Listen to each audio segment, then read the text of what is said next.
Unit 1, Lesson 5, Segregation in America. Throughout this week, we will be able to understand the effects of the Great Migration, the Civil Rights Movement, and how both official and unofficial laws and practices influenced how and where African Americans moved to and why. The essential question for this lesson: what were the Jim Crow laws? Who were they directed towards? And why? The Supreme Court case of Plessy v. Ferguson in 1896 concerned Homer Plessy, who refused to sit in a car designated for African Americans.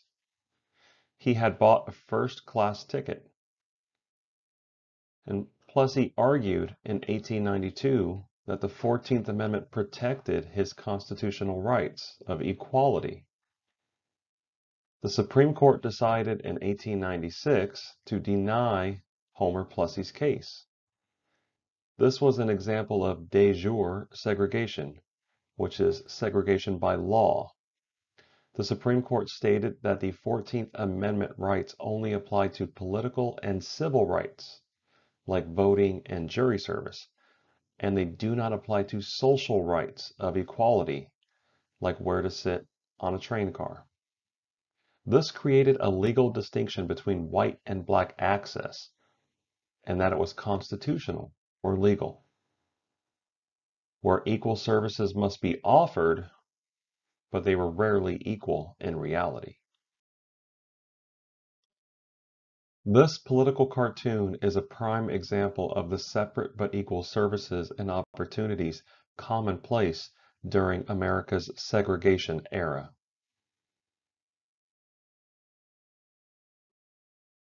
This is an example of segregation policies in place in the United States. Do these classrooms look equal to you? What differences do you see?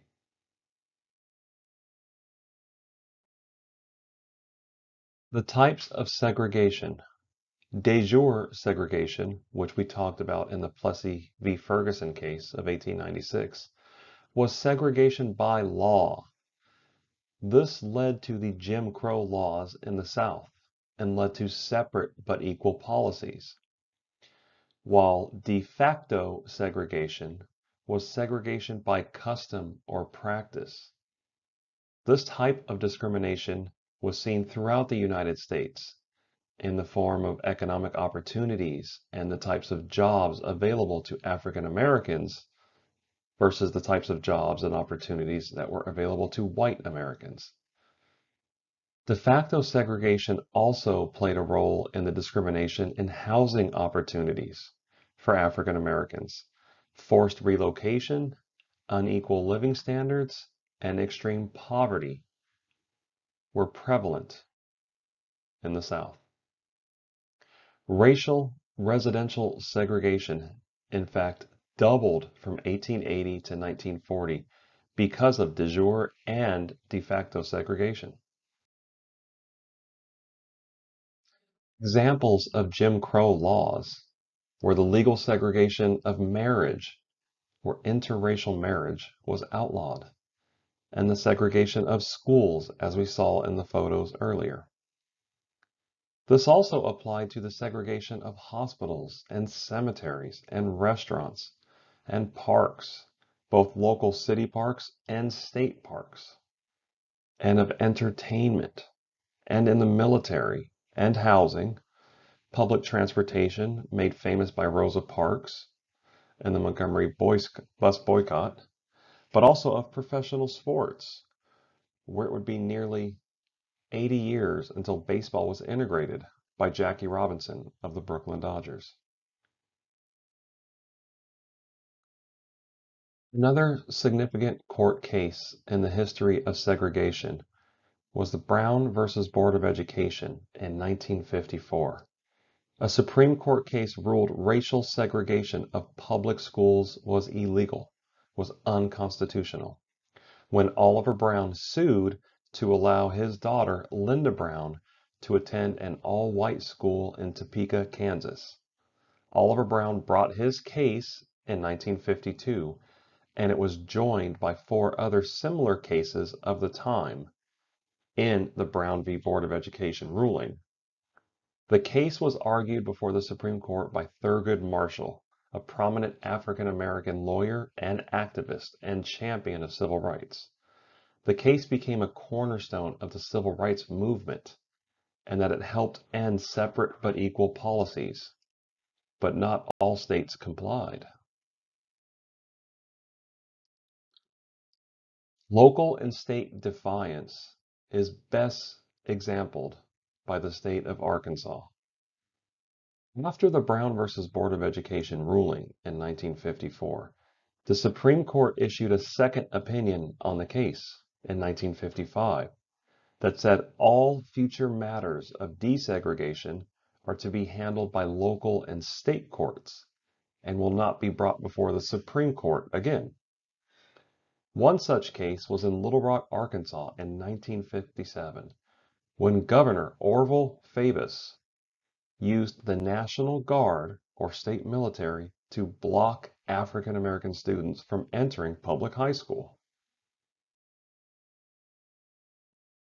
The position of the Arkansas governor led to a major standoff between the state of Arkansas and their National Guard and President Dwight D. Eisenhower and the federal troops he ordered into action. President Eisenhower was pressured by the National Association for the Advancement of Colored People, the NAACP, to enforce federal law and allow the African American students to enter Little Rock Central High School. The Little Rock Nine were 9 African American students escorted by federal troops into the high school on a daily basis. They were opposed by the Capital Citizens Council and the Mothers League of Central High.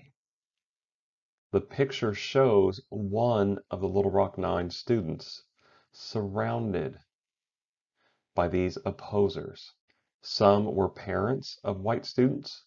Some were white students themselves who did not wish for their school in the Deep South to be integrated.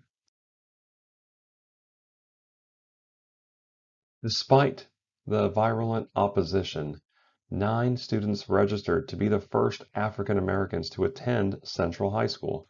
These 9 students had been recruited by Daisy Gaston Bates, president of the Arkansas NAACP and co-publisher of the Arkansas State Press, an influential African American newspaper. Daisy Bates and others from the Arkansas NAACP carefully vetted the group of students and determined they all possessed the strength and determination to face the resistance they would encounter.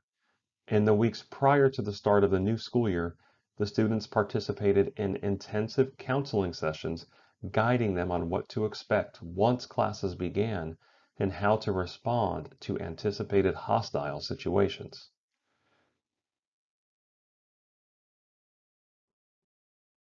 At the tender age of 6, Ruby Bridges advanced the cause of civil rights in November 1960, when she became the first African American student to integrate an elementary school in the South.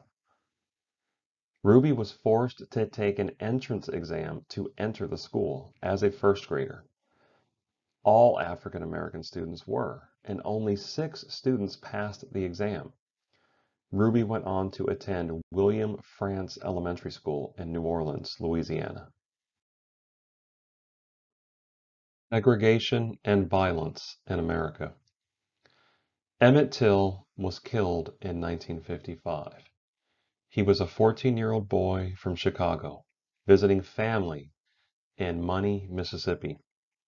He was murdered for allegedly flirting with a white woman, allegedly meaning not proven.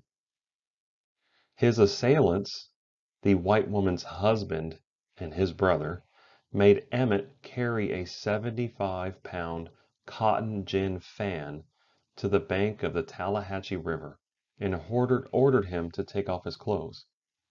The 2 men then beat him nearly to death, gouged out his eye, shot him in the head, and then threw his body, tied to the cotton gin fan with barbed wire, into the river. 3 days later, his body was recovered, but was so disfigured that Mose Wright could only identify it by an initialed ring. Authorities wanted to bury the body quickly, but Emmett Till's mother, Mammy Bradley, requested it be sent back to Chicago. On September 23rd, the all-white jury deliberated for less than an hour before issuing a verdict of not guilty, explaining that they believed the state had failed to prove the identity of the body. Many people around the country were outraged by the decision, and also by the state's decision not to indict Milam and Bryant on the separate charge of kidnapping Emmett Till. In 2017, Tim Tyson, author of the book The Blood of Emmett Till, revealed that Carolyn Bryant, shown here on the right, recanted her testimony, admitting that Till had never touched, threatened, or harassed her, and that nothing that boy did could ever justify what happened to him. And this is Emmett Till's body, not resembling the sweet, innocent boy who traveled from Chicago to visit family. This is the result of hatred and vitriol. This was but one of a near limitless examples of violence and murder. Emmett Till was but one of thousands of African American men and women and children who did not make it out of the South, and even more who did but carried those scars for the rest of their lives. According to the NAACP, 4,743 people died by lynchings in the United States. Southern trees bear a strange fruit, blood on the leaves and blood at the root, black bodies swinging in the southern breeze, strange fruit hanging from the poplar trees. This was written by Abel Maripol and recorded by Billie Holiday in 1939, meant to express and bring light to the condition of hangings and lynchings in the United States. And now, we'll take a couple of minutes to answer in our notebooks the essential question. What were the Jim Crow laws? Who were they directed towards? And why?